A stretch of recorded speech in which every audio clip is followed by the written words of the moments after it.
सध्या नगरपालिका निवडणुकीची रणधुमाळी पाहायला मिळते. खरं तर नगरपालिका, जिल्हा परिषद, पंचायत समिती या ज्या सगळ्या निवडणुका असतात या कार्यकर्त्यांच्या निवडणुका असतात.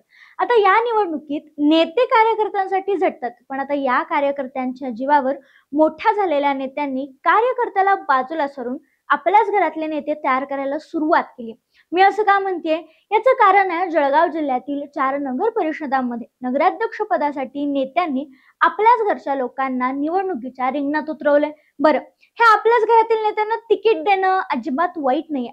मग प्रश्न असा उपस्थित होतो की नेत्यांसाठी कायम पक्षाच्या सतरंजा उचलणाऱ्या कार्यकर्त्यांना जर तुम्ही नगरपालिकेसारख्या छोट्या निवडणुकीमध्ये तिकीटच देणार नसाल, तर मग कार्यकर्त्यांनी जायचं कुठं? नेमकं काय झालंय? कार्यकर्त्यांच्या जीवावर उठणारा हा जळगाव पॅटर्न नेमका काय?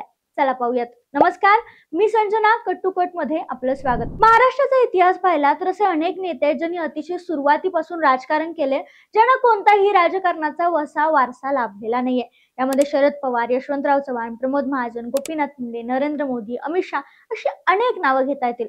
मात्र ही शेवटची किंवा त्यानंतरची एखादीच पिढी असेल जिथे एखादा सर्वसामान्य कार्यकर्ता मंत्री, खासदार, आमदार बनवण्यापर्यंतचा प्रवास करतो. याचं कारण म्हणजे सध्या राजकारणात वाढलेली घराणेशाही. मग नेत्यांसाठी आणि नेत्याचा पक्ष वाढावा यासाठी फक्त सतरंजी उचलायचंच काम करायचं का कार्यकर्त्यांनी, असा प्रश्न या निमित्तानं निर्माण होतो. मी हे सगळं बोलतेय कारण जळगाव जिल्ह्याच्या स्थानिक स्वराज्य संस्थेच्या निवडणुकीत घडलेल्या गोष्टीमुळे. कशासाठी? तर 4 नगर परिषदा, तिथलं राजकारण, कार्यकर्त्यांची झालेली अवस्था आणि नेत्यांनी घेतलेले निर्णय. चला आता यावर आपण सविस्तर बोलूयात. सध्या राजकारणातील जळगाव पॅटर्न चर्चेत आला. याचं कारण म्हणजे भुसावळ, जामनेर, चाळीसगाव आणि पाचोरा या 4 ठिकाणी या नगर परिषदांमध्ये निवडणुकीच्या पार्श्वभूमीवर होत असलेलं राजकारण. सुरुवातीला आपण बोलूयात जामनेर नगर परिषदेबद्दल. जामनेरच्या नगर परिषदेचं जे आरक्षण निघाले ते महिलांसाठी राखीव आहे. आता जळगाव किंवा जामनेर म्हणल्यानंतर सगळ्यात आधी नाव येतं ते गिरीश महाजन यांचं. आता नगराध्यक्ष पदावर गिरीश महाजन यांच्या पत्नी साधना महाजन यांनी नगराध्यक्ष पदाच्या उमेदवारीसाठी अर्ज भरलाय. म्हणजे या मोर्चे बांधणीत भाजप लोकसभा आणि विधानसभा निवडणुकीनंतर आता स्थानिक पातळीवरील आपलं वर्चस्व कायम राखण्याचा प्रयत्न करताना दिसतोय. आमदार मंगेश चव्हाण आणि संजय सावकारे यांनी देखील प्रयत्न केलेत नगराध्यक्ष पदासाठी संधी मिळाली याच्यासाठी, पण यावर कोणतीही प्रतिक्रिया दिली नव्हती. आता हळूहळू अर्ज दाखल झाल्यानंतर हे सगळे पत्ते उघड होत आहेत. साधना महाजन यांना पूर्वी नगराध्यक्ष पदाचा अनुभव आहे. आता बघा, साधना महाजन यांचे पती आहेत गिरीश महाजन, जे भाजपचे नेते आहेत आणि जलसंपदा मंत्री आहेत. आता मी हे का सांगते हे आपल्याला पुढे समजेलच. आता आपण बोलूयात भुसावळ नगर परिषदेबद्दल. भुसावळ नगराध्यक्ष पदाचं जे आरक्षण आहे ते अनुसूचित जाती महिला राखीव यांच्यासाठी निघाले. त्यामुळे या ठिकाणी परत लक्षात घ्या, भारतीय जनता पक्षाचे वस्त्रोद्योग मंत्री असणारे संजय सावकारे यांच्या पत्नी रजनी सावकारे यांची वर्णी लागली. भारतीय जनता पक्षाकडून भुसावळ नगर परिषदेच्या नगराध्यक्ष पदासाठी रजनी सावकारे यांनी उमेदवारीचा अर्ज भरलाय. सम्राट चौधरी यांची इथं ताकद आहे. शरद पवार गटाचे माजी आमदार संतोष चौधरी इथले बडे नेते आहेत. एकनाथ खडसे आणि संतोष चौधरी हे इथे एकत्रित निवडणुकीसाठी काम करतील. इक्बाल खान यांना इथून उमेदवारी देण्यात आली आहे. आता आपण बोलूया चाळीसगाव नगर परिषदेबद्दल. चाळीसगावच्या विधानसभा निवडणुकीत माजी खासदार उमेश पाटील आणि आमदार मंगेश चव्हाण यांची जुगलबंदी सर्वांनीच पाहिली आहे. आता स्थानिकच्या निवडणुकीत देखील असंच काहीसं घडू शकतं. भाजपचे आमदार असणारे मंगेश चव्हाण यांच्या पत्नी प्रतिभा चव्हाण या चाळीसगाव मधून नगराध्यक्ष पदाच्या निवडणुकीसाठी मैदानात उतरल्यात.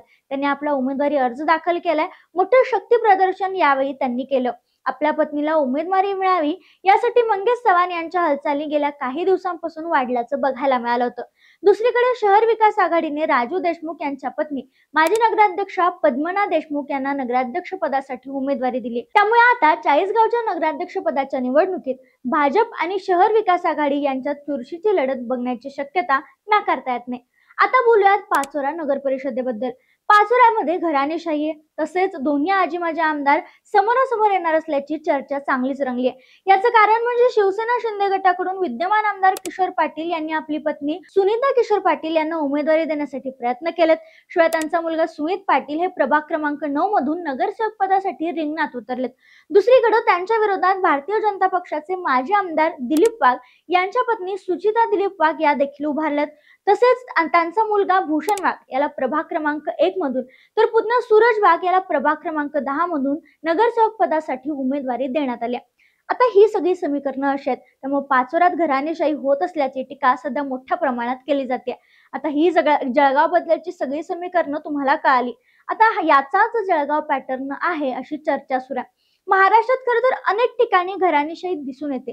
मात्र एकाच जिल्ह्यातील, त्यातही 2 मंत्री आणि 2 आमदार असणाऱ्या नेत्यांच्या पत्नी स्थानिकच्या निवडणुकीत उतरणार आहेत, ही गोष्ट या ठिकाणी अधोरेखित होते. म्हणूनच मी म्हणलं की गिरीश महाजन मंत्री, संजय सावकारे मंत्री, मंगेश चव्हाण, किशोर पाटील हे आमदार आहेत आणि आता यांच्याच घरातील लोक नगरसेवक पदासाठी आणि नगराध्यक्ष पदासाठी निवडणुकीच्या रिंगणात उतरत आहेत. यामुळं आता काही कार्यकर्ते जे आपल्या कष्टाचं फळ कधी ना कधी मिळेल, आपला नेता आपली एखादी जबाबदारी म्हणजे आपलं काम ओळखून आपल्याला एखाद्या स्थानिक निवडणुकीत जबाबदारी देईल अशी आशा बाळगून होती, त्यांची मात्र प्रचंड निराशा झाली आहे.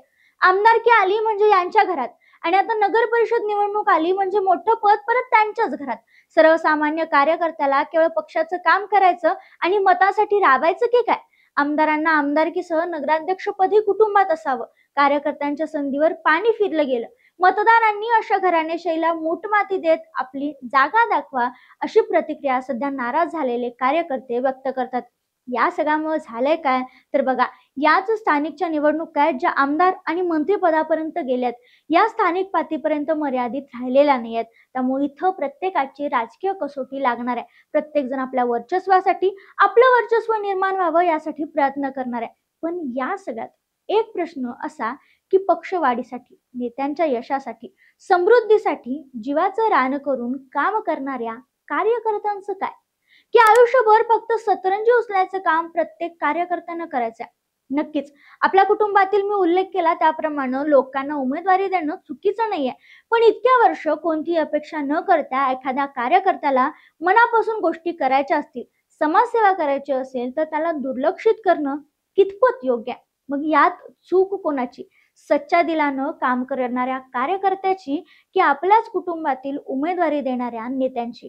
काय वाटतं या जळगाव पॅटर्न बद्दल, या उमेदवारीबद्दल तुम्हाला काय वाटतं? मला कमेंट मध्ये कळवायला विसरू नका.